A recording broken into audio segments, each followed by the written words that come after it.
Tomorrow, I turn 26, and that's weird, right? Well, like, I don't know how I feel about going to be 26 years old. That just seems like, oh, I'm most of the way through my 20s, and after that, there's the 30s and the 40s, and then eventually I'm going to die, and there's a good chance it will be before old age.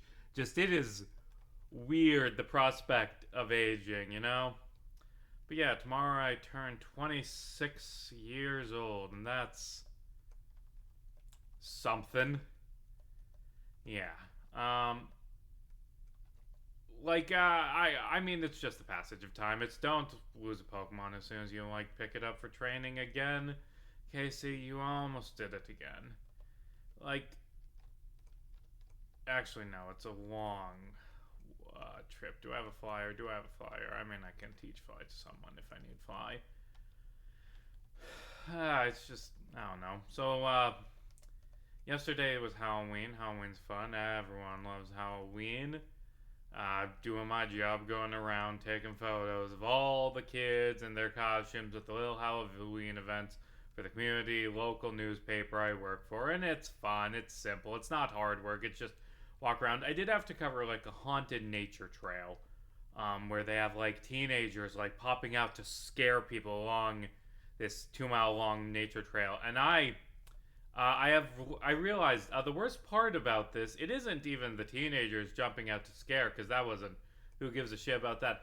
The problem with this is like a 2 mile long walk where kids are popping out to scare you is a 2 mile long walk one way, and I was just so exhausted after it. Like not because of like the spooky Halloween shit, just because of oh god, this is too much walking. I'm not in good enough shape to do this bullshit. So yeah, I covered that and just covering all sorts of stuff. Lots of K-pop Demon Hunter costumes for the kids this year. That was a big hit. Um, and you know it's fun. It's all right. I dressed up as a cowboy again. I did that last year and I did it this year again because that is a costume that won't scare the kids. And I am taking photos of small children, and even as dressed as a cowboy, they get scared and freak out. So I don't know how effective it is, but I'm trying. No one can say that I'm not trying. Okay. Okay, I need to go heal up my flyer before I take on the gym. But yeah, I'm turning 26, and I'm having my family over to my apartment where I live in squalor and don't clean. Um, to like have lunch with me tomorrow for my birthday, and like so I'm just spending the whole day cleaning because I haven't for a while. I've not been doing that like I should have been doing. Like I haven't mopped my floors since ever. Oh, Claylee looks so cool though. Like I acknowledge that Swallow was a better person. But I mean, look how fucking cool this Glalie color set is. So yeah, I'm just cleaning today. You get to be Delta CD. And I'm just going through the motions, getting things ready, cleaning up. I start watching so much of this so much of this like series is just me talking about various media I've watched, but I've started watching the show Dimension 20 after my friends recommending it so hard and everyone saying it was a masterpiece. And I gotta say, after watching a couple episodes, like, damn, Dimension 20 is really good. They weren't lying. I don't know why they would lie. This vague they would lie about whether or not a D&D show was good, but yes, I did enjoy Dimension 20, and I can never remember which floor this one is. It's ninth. Actually, no, it's eighth. But yeah, it's just really fun. I like the bad kids, like them as a party. They're all really fun characters, and what really got me hooked was the ending of episode 2, where we just get that fun murder, suicide, spoilers. But yeah, just like, okay, now we're invested. Welcome to high school, kids. I don't know.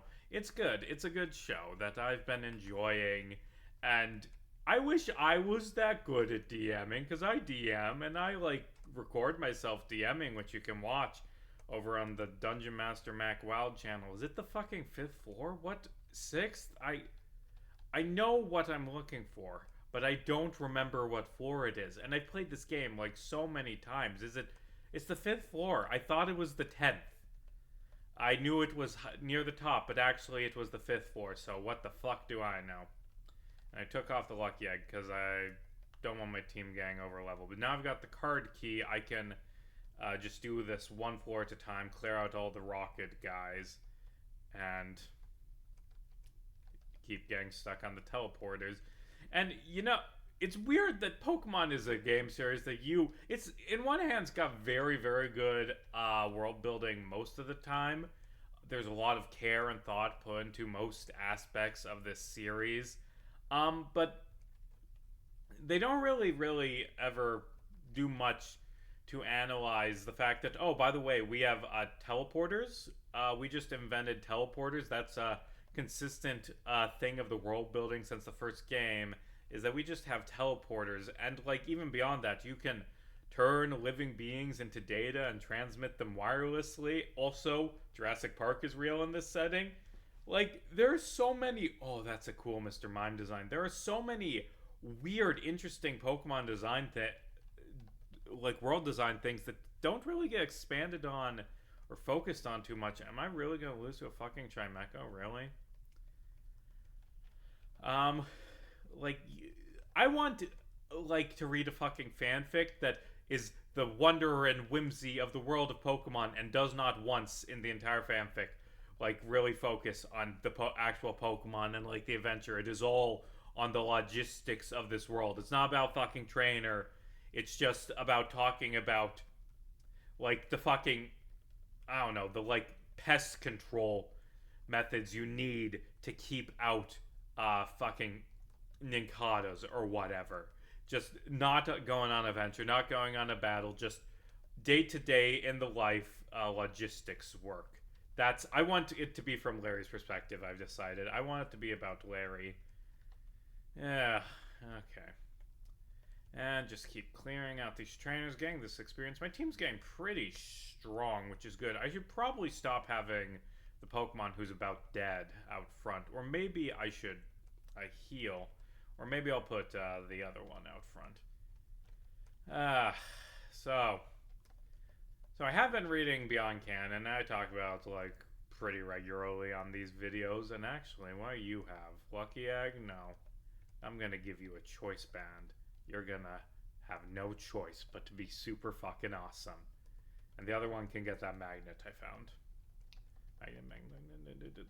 Magnet. I've got 4 magnets, which means I can do something with 4 magnets. Generate electricity. I don't fucking know.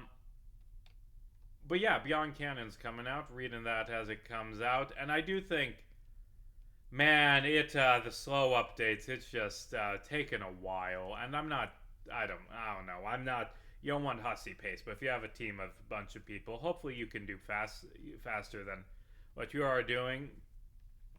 But it is, I have been enjoying it. I'm liking, geez, that was close. I am enjoying it. I'm enjoying all these new characters we're being introduced to, all these satyrs. And it's taken a while to get through it. I really do like the characterization they're doing with Swiss, where he's a really, really punctual, anal, retentive frat bro. He's like, I missed last night's Rager? My perfect attendance record for these parties is ruined? No! Like, he's a stick in the mud, but he's a stick in the mud for things that are supposed to be fun and rebellious. And that, I think, is interesting. I like Swiss Alici as a character. And I like the most recent update has a lot of, like, screen time, like a lengthy conversation with Champion's Tirade, who seems cool. And also we're getting a lot more information on Cloistered Connoisseur, who might be trans, but I'm not going to say might be trans. And like the way they're introducing that is with Swiss, this fucking asshole, being like, ew, fucking pedophile, is what I call trans people. Like, man, Swiss is such a fucking piece of shit. Actually, no, I do want Slash. But we'll see how this develops once we get better introduced to these characters. And what? I didn't even have a metal coat. Okay. I wasn't expecting that. I was expecting to have to find a metal coat. But I've got Scissor now, which isn't even that. I was honestly not sure if I wanted to evolve it. I do think just because it's a Nuzlocke, the better defensive typing is better than having the higher speed that we get with Scyther. But it is interesting how Scissor and Scyther are side grades. And I don't really have much going on in my life. Like, my big, here's what I had to deal with this week, is that last weekend, there's this local history center that does these interesting presentations that I cover for the paper, and I, take photos and write up what they discuss, and it's neat. But I missed one last week, and it was interesting, because it was a presentation from a guy named Phil Hester, who's a comic book artist. He's probably best known for for being the artist on the Kevin Smith Green Arrow run in the early 2000s, and that would have been interesting, but I missed it. But I'd seen a camera edit, so I'm like, oh, they recorded. I'll ask them to send a tape, and they're like, yes, we record it on DVD, and if you drive and get it, you can have it for a week to write your article. And sure, I'll do that. I'll drive up, grab that tape, and I don't own a DVD player. Gotta borrow a DVD player from a coworker so I can watch a local history presentation about a comic book artist, because I find that interesting and can also get a story out of it. And yeah, it was interesting. It was interesting. Would have been nice to go there, though. I don't know. And also all the Halloween stuff, and also for my column. So my column is I go through old newspapers and I write about the history of the county, and I encountered this is a story that has aged incredibly horribly in the best way possible from these old newspapers. It's from the local newspaper. It's from 1941, and it's talking about a local Marine who got stationed at this beautiful naval base in Hawaii, and talking about how great this naval base is and how awesome it is that this soldier, how lucky he is to be stationed at Pearl Harbor. Oh, welp, that's bad. Actually, stationed at Pearl Harbor in 1941. That's gonna become abruptly a lot less pleasant. Yeah. And what I did for this one is it's the last one I write every month, which ends up being the first one that comes out the next month, is what I call them the 1 year columns, where I just read through all the papers for a year and I talk about some of the interesting things that happened in that year. And I did 1942, and it was just interesting. It was all about the war. The only thing that was on people's minds in 1942 was the beginning of World War II, and just endless articles about rationing and encouraging people to collect scrap metal, and just the endless lists of young men being sent overseas being printed in the newspaper. And yeah, it was interesting. There was the columnist at the time was the editor of the newspaper, which I guess, was the publisher. It was the owner, not the news guy writing the column, which is what I do. But there's this editor writing just a weekly column, his thoughts on how the war is going, and it's interesting. And it is interesting just reading and getting acquainted from the reading with Charles Eder, I think his name was, the old publisher of the paper I work for, and his thoughts on the war. And it's a mix of wow, you're surprisingly progressive for your era, and you have a good point, and oh no, that's the most racist shit I've ever read. He says the word Jap so much, and wasn't fond of the Japanese. And it's if the Republicans had been in power 2 years ago, our white boys, he says white boys, would be carrying the Japs through the streets and workshops right now. And oh, that's so racist, dude. Don't say that. But also at the same time, wrote a column very furious about Japanese internment because, like, these boys are Americans and they can be helping us fight the Japs. Like, yay? Yay, it's good. It's, no, it's like a very nationalist guy who's very of his era, and it's interesting reading it, and it's sometimes bad, but it was interesting going through that. And I do like that, and you know, that is something that is like an interesting, like, a belief, like, hey, don't be mean to immigrants, they're Americans and they can help us kill the foreigners. Like, yeah, that's a take. But you know, it is interesting. It was interesting, and that's my job with Ryan Colm, is just to be interesting. Also, found like a very interesting story that has no fucking follow up. It was like introduced like there's this local mystery, and from checking later years, there's no solution to the mystery. They never solved it.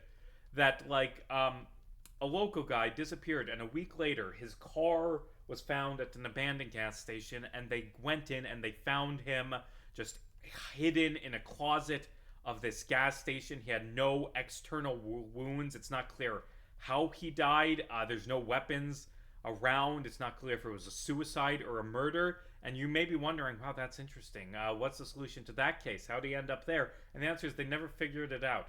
Also in that year's paper, there was a story about, like, this is a thing I hate about old newspapers. Sacred fire. Oh, and you can't learn it, but you can. Sacred fire, that's good. So, a thing in old newspapers is that women aren't allowed to have names in old newspapers. Like, I read a story where it's like, Mrs. Ed Asner, that wasn't her fucking name, I forget the actual name, but Mrs. John Smith died in a car crash. Like, she died? You can't even give her her own name when she's dying? Wow, there was a lot of misogyny in newspapers in the 40s in that women weren't allowed to have names. Like, call her by her name and not just Mrs. her husband's name. That's just dumb. But anyway, just the story. Mrs. Ed Searin murders her children. Like, you didn't even list her name when she murdered you. You listed her husband's name? Like, he didn't kill the kids. It's not really his fault that she had a mental breakdown over the start of World War II and killed 2 of her children. Oh. Shit. Oh, that's actually really bad. Like, that it has arena trap and or shadow tag. Oh wait, no, it's because I used fire spin. I forgot fire spin had that effect. Okay, and I'm gonna get through this, and please, okay, thank you. Hariyama, I'll keep you in against Hariyama, because Aeroblast does. This run's been going good. I have very strong Pokemon. Dragona. Why did I name you Dragona? Were you named after a viewer? Am I being up a viewer who shares a name with a, I forgot about you, so I need to find a third comment. Sure, I'll do this one. Terazito. And I'm just gonna show, well, first off, here is my schedule. Here's how things are going. I've got, for basically the first hour of the Epstein video done, first quarter of the Dark Knight, like the part of the Dark Knight video where I'm discussing the Dark Knight. Like last week I had Batman Begins done. So that's going good.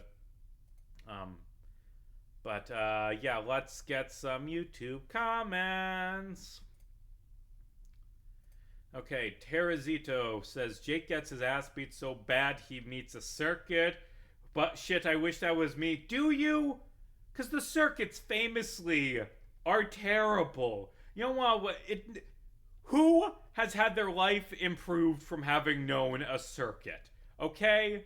Like, that's not a Lapras dipshit. It's a, like, you don't want to date a circuit. And anyway, the other comment, I think, and this is from Itazee, however that's pronounced, what I think is most interesting about the Dirk-Jake relationship is that Dirk isn't completely wrong here. And yeah, I mentioned that in the video. Jake is passively manipulative, someone who willingly gives his independence to other people because it's easier that way. Of course, Jake doesn't want to be that person, and he is growing, but he can't help himself sometimes. That's what makes Dirk such a perfect abuser. This isn't the healing floor. He finds a real criticism fault Jake knows he has. This isn't the healing floor. I'm just going to the Pokemon Center. Knows he has, and then uses that to continuously guilt Jake to manipulate him into doing what he wants, also going out of his way to stop Jake from improving so Dirk can continue to have that emotional leverage of it over him. Yeah, I love that. It's horrible, like the scene of Dirk tearing apart Jake's mind, but it's so well written. And like my ultimate thing with Homestuck is always, I don't care if these characters are happy. I want these characters to be well written and be interesting. I'll accept anything as long as it's interesting, and I think that Dirk's treatment of Jake, it's horrible, but it's interesting at least. Okay, so the deeply, deeply messed up man who deals with time shenanigans throughout the comic just shoots a butterfly, as in redirected the entire comic through possibly exploring the butterfly effect, as he might have the hunter archetype directly tying him to time anomalies such as Lord English, as his alpha self does, and who is the other Microsoft Paint Adventures face bug that goes around changing the plot through their influence? I don't actually know. Do you mean Al? Because like Al isn't Serenity.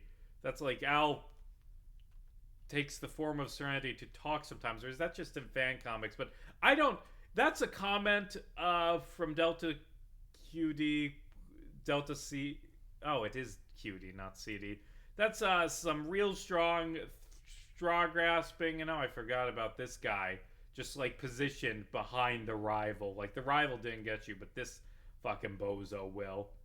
Like I think that was a comment that's grasping at straws. But hey, maybe it's supposed to be a butterfly effect. I think it's just supposed to show like it's just supposed to be a ridiculous moment that hammers in. Oh, this guy's a fucking weirdo.